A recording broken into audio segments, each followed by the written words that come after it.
Big boss season 7 live അപ്ഡേറ്റിലേക്ക് എല്ലാ നല്ലവരായ സുഹൃത്തുക്കൾക്കും പിന്നെ ഇച്ചിരിയൊക്കെ ചീത്തവരായ സുഹൃത്തുക്കൾക്കും സ്വാഗതം. റെന ഫാത്തിമ ബിന്നി. റെന ഫാത്തിമയുടെ ഒക്കെ ഒരു വിചാരം നമ്മുടെയൊക്കെ കണ്ണി കുരുവാണെന്നാണ്. അല്ല, റെന ഫാത്തിമ പറയുന്നത് കേട്ടു, എനിക്കിവിടെ വന്നപ്പോ തൊട്ട് ഒരു ഗ്രൂപ്പും ഇല്ല, ഞാൻ ഒറ്റയ്ക്ക് നിന്നാ കളിക്കുന്നത് ബിന്നി മോളെ. ഉടനെ ബിന്നി, നാനും വന്നപ്പോ തൊട്ട് ഒറ്റയ്ക്കാണ് കളിക്കുന്നത്, എനിക്ക് ഗ്രൂപ്പൊന്നും ഇല്ല, ഞാൻ എല്ലാ ഗ്രൂപ്പിലും പോകുന്നേ ഉള്ളൂ, പക്ഷെ ഗെയിമൊക്കെ ഞാൻ ഒറ്റയ്ക്കാണ് കളിക്കുന്നത്, പിന്നെ ഗ്രൂപ്പായിട്ട് കളിക്കേണ്ടത് മാത്രം ഞാനൊരു ഗ്രൂപ്പിന്റെ കൂടെ ചേർന്നങ്ങ് കളിക്കും എന്നൊക്കെ ബിന്നി റെനയും കൂടെ അവിടെ ഇരുന്ന് പറഞ്ഞോണ്ടിരിക്കുക. ഈ റെന ഫാത്തിമ മറ്റേ ജിസൈലിന്റെ കാലി പിടിച്ച് നടന്നതൊക്കെ റെന ഫാത്തിമ മറന്നുപോയോ? നമ്മൾ മറന്നിട്ടുണ്ടോ? ഞാൻ മറന്നിട്ടില്ല, നിങ്ങൾ മറന്നോ? താഴെ കമന്റ് ബോക്സിൽ പറ, എന്തൊക്കെയായി പെണ്ടിരുന്ന് പറയുന്നത്. അല്ല, റെന ഫാത്തിമയിലേക്കും ബിന്നിയിലേക്കും ഒക്കെ വരാം. അതിനു മുമ്പ് നൂദില തെറുപ്പ് ഫാക്ടറിയുടെ ഇന്നത്തെ പ്രവർത്തനം കഴിഞ്ഞു കേട്ടാ. നാളെ വീണ്ടും ഫാക്ടറി തുറന്ന് പ്രവർത്തിക്കുന്നതായിരിക്കും. അപ്പൊ ഇന്നത്തെ ഫാക്ടറിയിലെ പരിപാടികളൊക്കെ ഞാൻ കുറച്ചു മുമ്പ് ഒരു വീഡിയോ ഇട്ടപ്പോൾ പറഞ്ഞിട്ടുണ്ടായിരുന്നു. ഞാൻ പറഞ്ഞതുപോലൊക്കെ തന്നെയാണ് സംഭവിച്ചത്. ബിഗ് ബോസ് നല്ല മുട്ടം പണി കൊടുത്തിട്ടുണ്ട്. എന്തായാലും നമ്മുടെ ഫാക്ടറിയിലെ പണിയൊക്കെ കഴിഞ്ഞ് നമ്മുടെ ജോലിക്കാരെല്ലാം പുറത്തിറങ്ങി കഴിഞ്ഞപ്പം ബിഗ് ബോസ് അവൻ നല്ലൊരു പണി അങ്ങോട്ട് കൊടുത്തു. നമ്മുടെ ഒനീലിന്റെ ബുദ്ധി, ഒനീൽ പറഞ്ഞത് ഒനീൽ അങ്ങനെ ചിന്തിച്ചു, അത് വേറൊരു കാര്യം, അത് നല്ലൊരു കാര്യം തന്നെ കേട്ടോ. ഒരു ഗെയിമറായിട്ട് ഒനീൽ ഇന്ന് ചിന്തിച്ചു. അതായത് ഈ വെറുതെ നമ്മൾ പണിയെടുത്തിട്ട് കാര്യമില്ലല്ലോ അഭിക്കുട്ട, നമ്മൾ ഈ പണിയെടുത്തിട്ട് നമുക്ക് ഗോൾഡ് കോയിൻ കിട്ടും, നമ്മൾ എന്നിട്ട് സർക്കസിൽ കൊടുക്കുകയും വേണം, ഇല്ലെങ്കിൽ അടുത്ത ദിവസം കൊടുത്തില്ലെങ്കിൽ ബിഗ് ബോസ് അത് സ്റ്റോർ റൂമിൽ കൊണ്ട് വെക്കാനും പറയും. അപ്പൊ നമ്മൾ എന്തിനാ വെറുതെ കഷ്ടപ്പെട്ട് പണിയെടുക്കുന്നത്? അബിയോടും അക്ബറിനോടും പറഞ്ഞതാണ്. അതിന്റെ ഒരു മറ്റേ കത്തലാണ് അക്ബറിന് അതിനകത്ത് കിടന്നങ്ങോട്ട് പൊട്ടി തെറിച്ചത്. കൈയൊക്കെ മുറിച്ച്, നൂറയുടെയും കൈയൊക്കെ മുറിച്ച്, എന്ത് കാര്യത്തിന്? പിന്നെ വേറൊരു കാര്യം കൂടെ നമ്മുടെ ഒണീൽ മോൻ പറഞ്ഞിട്ടുണ്ടായിരുന്നു. ഈ ബ്ലാക്ക് കോയിൻ അഥവാ നമ്മളിനി പണിയെടുക്കാതിരുന്നാൽ നമുക്ക് 100 ബ്ലാക്ക് കോയിൻ തന്നാലും നമുക്കത് സർക്കസിൽ കൊണ്ട് ആരെങ്കിലും തലയ്ക്ക് വെച്ച് കൊടുക്കാലോ എന്നൊരു സാധനമൊക്കെ ഒണീൽ പറഞ്ഞായിരുന്നു. പക്ഷെ അതൊക്കെ ബിഗ് ബോസ് അങ്ങോട്ട് പൊളിച്ച് കൈ കൊടുത്തു. എന്താണെങ്കിലും വർക്കൊക്കെ കഴിഞ്ഞ് പ്രത്യേകിച്ച് ഒന്നും നടന്നില്ല. എനിക്ക് തോന്നുന്നു 25 ചെരുപ്പം കണ്ടേ അവർക്കിത് ചെയ്യാൻ പറ്റുള്ളൂ. കാരണം മറ്റേ പകുതി സാധനങ്ങൾ ഉമാൻ അടിച്ചു മാറ്റി അങ്ങ് കയറ്റി വെച്ചേക്കോ. പിന്നെ അക്ബറിന്റെ സൈസൊക്കെ അല്ലേ, ആർക്കും അങ്ങോട്ട് ചെല്ലാൻ പറ്റത്തില്ല. ജിഷിനൊക്കെ കിടന്നുള്ള ഒച്ച മാത്രമേ ഉള്ളൂ. ജിഷിനൊന്നും പോയിന്റ് പറഞ്ഞ് സംസാരിക്കാൻ ജിഷിനെ കൊണ്ട് പറ്റത്തില്ല. പിന്നെ കയ്യാങ്കളി അതെന്തായാലും നടക്കത്തില്ലല്ലോ. അപ്പൊ എന്താണെങ്കിലും ഈ സാധനങ്ങളൊക്കെ കുറെ ഇവരങ്ങ് എടുത്ത് വെച്ചോണ്ട് തന്നെ ഇവർക്ക് കുറെ ഒന്നും പ്രൊഡക്ട്സ് അങ്ങോട്ട് റെഡിയാക്കി എടുക്കാൻ പറ്റില്ല. 25 ചെരുപ്പേ റെഡിയാക്കി എടുക്കാൻ പറ്റുള്ളൂ.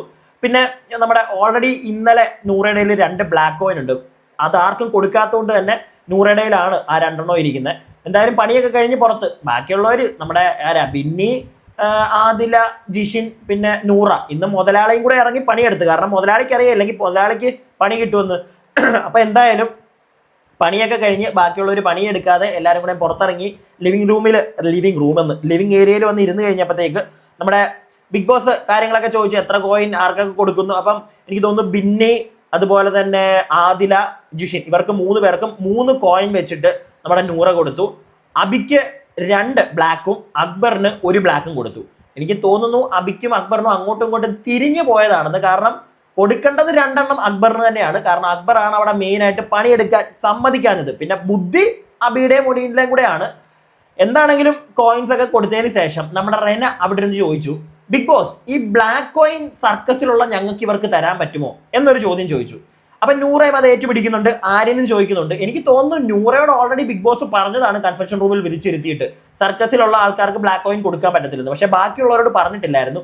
അതുകൊണ്ട് തന്നെ മറ്റേ ബ്ലാക്ക് കോയിൻ ഒക്കെ കിട്ടിയപ്പോൾ അബിയൊക്കെ ഇങ്ങി തന്നേക്കെന്നൊക്കെ പറഞ്ഞ് മേടിച്ചതാണ്. എന്നിട്ട് 2 പേരും മറ്റേ ഒണിയിലും അബിയും കൂടെ ഇങ്ങനെ കണ്ണിൽ കൊടുക്കാടാ എന്നൊക്കെ പറഞ്ഞിട്ട് പോയതാ. പക്ഷെ ബിഗ് ബോസ് അനൗൺസ് ചെയ്തു, മക്കളെ നല്ല പണിയാണ് നിങ്ങൾക്ക് കിട്ടിയിരിക്കുന്നത്. കാരണം ബ്ലാക്ക് കോയിൻ സർക്കസിൽ കൊടുക്കാൻ പറ്റത്തില്ല, ഗോൾഡ് കോയിൻസ് മാത്രമേ സർക്കസിൽ കൊടുക്കാൻ പറ്റുള്ളൂ. അവിടെ പണി കിട്ടി. ഒനീലിന്റെയും അബിയുടെയും മുഖം അങ്ങ് മാറി. അപ്പം റെനെ എല്ലാവരും കൂടെ ഓൾറെഡി ഇവന്മാർ അവിടെ ഡിസ്കസ് ചെയ്യുന്നുണ്ടായിരുന്നു. റെനയൊക്കെ ഇത് അറിഞ്ഞതായിരുന്നു. അപ്പൊ ഇതിന്റെ പേരിൽ 2 അങ്ങോട്ട് പൊരിക്കുന്നുണ്ട് റെനയൊക്കെ നിന്നിട്ട്.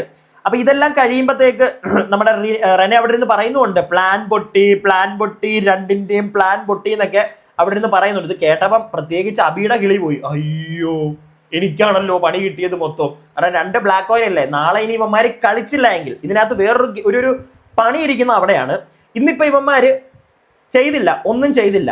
നാളെ ഇനിയിപ്പോ ഒന്നും ചെയ്തില്ല എന്ന് വിചാരിച്ചു. നാളെ നൂറെ വെറുപ്പിച്ചാൽ ചിലപ്പോൾ നൂറ ബ്ലാക്ക് കോയിൻ എടുത്ത് അബിക്ക് കൊടുക്കും. അബിക്ക് പണി കിട്ടും, അക്ബറിനും പണി കിട്ടും. മനസ്സിലായില്ലേ? അവർക്ക് 2 പേർക്കും പണി കിട്ടും. അതുകൊണ്ട് നാളെ മിക്കവാറും പണിയെ എടുക്കാനാണ് സാധ്യത. പക്ഷെ പറയാൻ പറ്റത്തില്ല ഇനി ഇവന്മാരുടെ സ്ട്രാറ്റജി. ഇനി ബിഗ് ബോസ് ഇതിനകത്ത് നാളെ വേറെ ഗെയിം കളിക്കുമെന്നും പറയാൻ പറ്റത്തില്ല. ബിഗ് ബോസ് ചിലപ്പോൾ നാളെ ട്വിസ്റ്റം കടിക്കും. അതായത് ഇത്രയും ദിവസം സർക്കസിൽ പണിഞ്ഞവന്മാർ നാളെ ജോലിക്കാരായി മാറട്ടെ, ജോലിക്കാർ നാളെ സർക്കസിലേക്ക് വരട്ടെ എന്നെങ്ങാനും ബിഗ് ബോസ് നാളെ പറഞ്ഞാൽ ഉൾട്ടയടിക്കും. പിടികിട്ടിയില്ലേ? ഇനി അതല്ല എങ്കിൽ ഇവന്മാർ തന്നെയാണ് നാളെ പണിയാൻ കയറുന്നതെങ്കിൽ മാന്യമായിട്ട് പണിഞ്ഞാൽ ഇവന്മാർക്കും രക്ഷപ്പെടാൻ, നൂറയ്ക്കും രക്ഷപ്പെടാം. കാരണം ആ ബ്ലാക്ക് കോയിൻസ് ഇവന്മാരുടെ ആരെങ്കിലും തലയിൽ വെച്ച് കൊടുക്കും നൂറ. ഇനിയിപ്പോൾ ഇവന്മാർ പണിഞ്ഞാലും പണിഞ്ഞില്ലെങ്കിലും ആർക്കെങ്കിലും വെച്ച് കൊടുക്കും. ഇനിയിപ്പോൾ ഇവന്മാർ നന്നായിട്ട് പണിഞ്ഞിട്ടാണ് നൂറ ബ്ലാക്ക് കോയിൻ ആർക്കെങ്കിലും കൊടുക്കുന്നതെങ്കിൽ അപ്പോഴും വഴക്ക് പൊട്ടും. കണ്ടന്റ് ഉണ്ടാവും, വഴക്കുണ്ടാവും. അത് രണ്ടും എന്താണെങ്കിലും ഉറപ്പാണ്. പിന്നെ ഇവന്മാർ പണിയാതിരുന്നാലും ബ്ലാക്ക് കോയിൻ ആരെങ്കിലും നെഞ്ചത്ത് വെച്ച് കൊടുക്കും. അതോടൊപ്പം തന്നെ നൂറയ്ക്ക് പണി കിട്ടും. നൂറയുടെ 2 സൂപ്പർ പവേഴ്സ്, അതിനകത്ത് ഒരെണ്ണം അങ്ങ് പോയി കിട്ടും. നൂറയ്ക്കാണ് നാളെ മെയിൻലി ഇവന്മാർ പണി നാളെ എടുത്തില്ലെങ്കിൽ പണി കിട്ടാൻ പോകുന്നത്. കാരണം എല്ലാവരും കൂടെ ഒന്നിച്ച് നിന്നെങ്കിൽ മാത്രമേ 50 ചെരുപ്പൊക്കെ ഉണ്ടാക്കാൻ പറ്റത്തുള്ളൂ. പിന്നെ നാളെ എനിക്ക് തോന്നുന്നു ഇതിന്റെ എക്സ്ട്രാ, ഇന്ന് 25 പറ്റുള്ളൂ, അപ്പോൾ എക്സ്ട്രായും കൂടെ ചിലപ്പം ഉണ്ടാക്കേണ്ടി വരും. അതിനെപ്പറ്റി എനിക്ക് വലിയൊരു ഐഡിയ കിട്ടിയില്ല. ഞാൻ ഇടയ്ക്കൊന്ന് ലൈവ് കുറച്ച് മിസ്സായി പോകുമ്പോൾ ബിഗ് ബോസിന് എന്തെങ്കിലും ആ ഒരു കേസ് പറഞ്ഞോന്ന് അറിയത്തില്ല. അപ്പോൾ എന്താണെങ്കിലും ഇതൊക്കെ കഴിഞ്ഞ് നമ്മുടെ ജോലിക്കാർ പണിയൊക്കെ കഴിഞ്ഞ് ഇറങ്ങി പുറത്ത് വന്ന് ഇതൊക്കെ ഡിവൈഡ് ചെയ്ത് അങ്ങോട്ടും ഇങ്ങോട്ടും ഒക്കെ തേരാപ്പാര പോയി. പിന്നെ സർക്കസിന് വേണ്ടിയിട്ടുള്ള വെയിറ്റിംഗ് ആയിരുന്നു. സർക്കസ് ഇപ്പോൾ തുടങ്ങിയിട്ടുണ്ട് കേട്ടോ. ഇപ്പം എന്തായാലും നടന്നുകൊണ്ടിരിക്കുകയാണ് സർക്കസ്. ഇന്നലത്തെ പോലൊക്കെ തന്നെയാണ് നടക്കുന്നത്. ഇനി ആർക്കൊക്കെ ഗോൾഡ് കോയിൻസ് കിട്ടുമോ നമുക്ക് അറിയത്തില്ല, നമുക്ക് നോക്കാം. എന്താണെങ്കിലും ഇന്ന് ആർക്കെങ്കിലും ഒക്കെ കൊടുക്കും ബാക്കിയുള്ളവർ. കാരണം 3 വെച്ച് അവർക്ക് കിട്ടിയിട്ടുമുണ്ട്. പിന്നെ അത് കൈവച്ചോണ്ടിരുന്നിട്ട് കാര്യമില്ല എന്ന് അവർക്കറിയാം. അതുകൊണ്ട് തന്നെ 2 വെച്ച് എന്താണെങ്കിലും എല്ലാവർക്കും കൊടുക്കും. 1 വല്ലതും വെച്ച് കൈ വെച്ചേക്കാൻ സാധ്യതയുള്ളൂ. ചിലപ്പോൾ എല്ലാം കൊടുത്തേക്കാം, പറയാൻ പറ്റത്തില്ല. എന്താണെങ്കിലും സർക്കസ് ഇപ്പോൾ അവിടെ നടക്കുന്നു. അപ്പോൾ സർക്കസിലേക്ക് എല്ലാവരും വരുന്നതിന് കുറച്ച് മുമ്പ് നമ്മുടെ റെന ഫാത്തിമയും ബിന്നിയും കൂടെയും ഇരുന്നിട്ട് കഥ പറയുക. അപ്പൊ ഇവർ ഈ വലിയ ബിന്നിയെ പിന്നെ അറിയാലോ, അങ്ങ് വലിയ മലമറിച്ച കഥയൊക്കെയാണ് ബിന്നി പറയുന്നത്. പക്ഷെ ഒന്നും ഇല്ല, ബിന്നിയെ കൊണ്ടൊന്നും പറ്റത്തില്ല ഒരു പരിധി കൂടുതൽ.